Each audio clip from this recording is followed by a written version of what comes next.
Andrew Haug here on andrewhaug.com, Australia's only dedicated 24/7 rock metal radio station. I am now sitting in front of Mr. Tim Williams, the frontman for VOD, or Vision of Disorder for those who want to use the official name. Hello. And again, welcome to Australia and SOUNDWAVE 2013. Fill us in on your time so far and reaction and all the sort of basic questions we get out the way first. Well, we got kind of a tough slot here on SOUNDWAVE 2013, going on after Sick of It All and up against Metallica. But it's an imperfect world, and we still give it our best no matter what. We've actually had some really, really good shows. I guess we're more than halfway through with the tour so far, and it isn't a very long tour anyway, but it's been awesome to get back down to Australia. Last time I was here was 2008 with my other band, Blood Simple. That was a cool run as well. I've been here a few times, you know, with both bands, and I always love coming down here.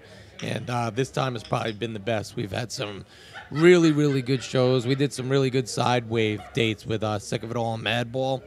People would pay hundreds of dollars to see that bill in the States. So it's been great. We've been with a lot of good friends. We've had some great fucking shows, you know, even though the crowds have been a little bit smaller than we expected. But, you know, again, we're up against, you know, Metallica, which I don't think is a huge problem, but it definitely significantly impacts our crowd. But last night in Melbourne was like an awesome fucking show. And, you know, we don't care if there's 10 people out there or 600, 700, or 1,000. We still do the same show. So we're delivering a bunch of old stuff, a bunch of new stuff. And the kids that are there seem to be really digging it, so it's all good. Again, it's good to have a new Vision of Disorder album, because there was times where the band had sort of disbanded or went on hiatus, and then you busted out with a new band called Blood Simple, which released two great albums that I really dug. Thank you. And then what sort of made you want to put back the sort of VOD band together, so to speak? I mean, a long story short, Blood Simple was playing a club a long time ago on Long Island, and I felt we played there a lot, so we were on the national circuit coming through town a lot, and it was a headliner. I wanted to bring something a little special to the show, so I started talking to the guys in VOD. Maybe we can get up and do a song or two just to do it. We're all going to, because I put all their other bands on the bill anyway. We're all in the same fucking room. Long story short, they did it.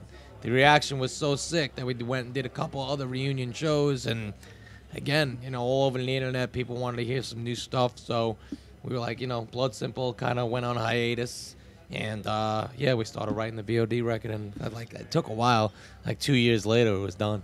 Now let's talk a bit about labeling. I know that's what I talk to a lot of bands about, and again, it's sort of something that's never going to go away. Every band gets thrown in a genre box, and that's the way it goes. Yeah. Now I remember when, you know, the early years of VOD was coming out, it was that kind of crossover metalcore, as some dubbed that of that phrase.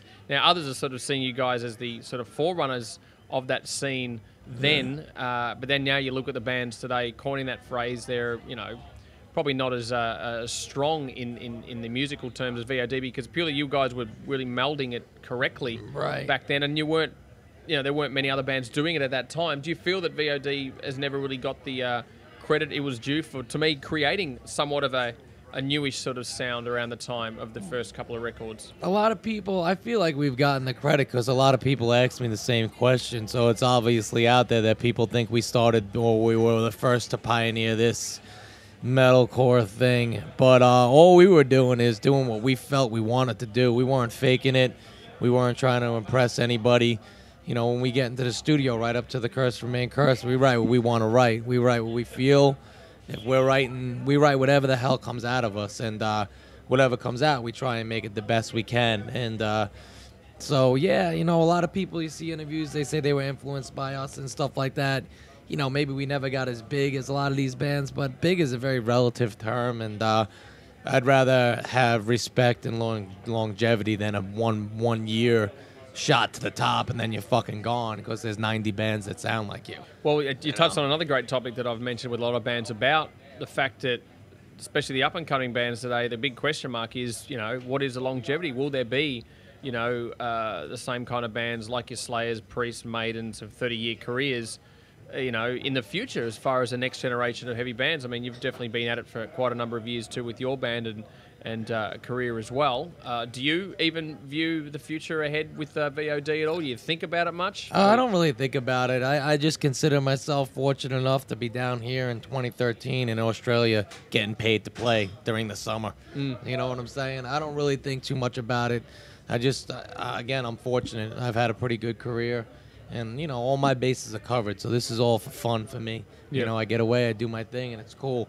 But as for bands having these crazy long careers, you can't say, I don't know, because you can't predict the future, but I don't think kids have the attention span that they had back then. I think there's way too many avenues of distraction, and I also don't think labels are going to put the money into a band like they used to sit there and develop a band like Slayer or develop a band like Pantera. It takes fucking tons of money and time. Half those people don't even have jobs for more than 6 months. Yeah. Blood Simple witnessed that firsthand. We were on a big label. First record, long story short, we had an amazing team for about 20 people. And that cycle lasted about a year and a half. By the time we came to the second, not one of them was left. The second record, every single person was either fired or let go or left for one reason or another. And it was a completely different scenario. I guess being through that yourself, I mean, a lot of bands have, especially up-and-coming bands, have this sort of pipe dream illusion that they, sign to a label and then bang, superstardom. I mean, elaborate on just the realities of of exactly how it works, because you've been through it.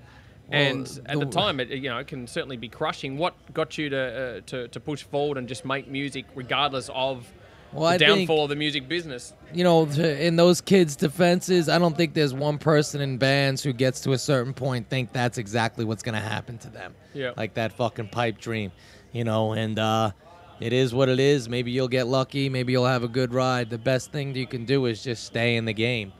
Don't stop. And you'll always be in a circuit, and everything always seems to me to go in a big fucking circle. Metal gets big, metal gets small, metal gets big.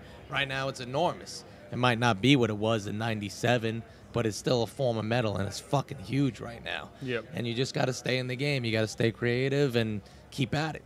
So VOD is pretty much back, obviously, the brand new record as well. But I mean, for the future, Blood Simple's kind of on hiatus. I never say never, but I don't think you'll see Blood Simple again. But I don't know. I never thought you'd see VOD again. You just don't know. For me, it's most important thing is to just keep doing what I love to do.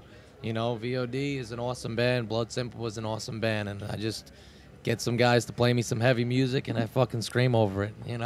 Good stuff. Well, we can get you to say a couple of last words to not just Australian fans, but this is also a global station too. Cool. So VOD fans across the world, just say your last words, and also choose, I'd say, one of your favourite VOD tracks from any of the records or EPs the band's released over their career. All right. Well, everybody out there in Vision of Disorder Land, thank you so much for staying with us all these years. We did release a new record, The Curse Remain Cursed, if any of you do not know about it. And you'll be seeing us out on the road, whether it's Europe, Australia, South America, or North America. We will be around.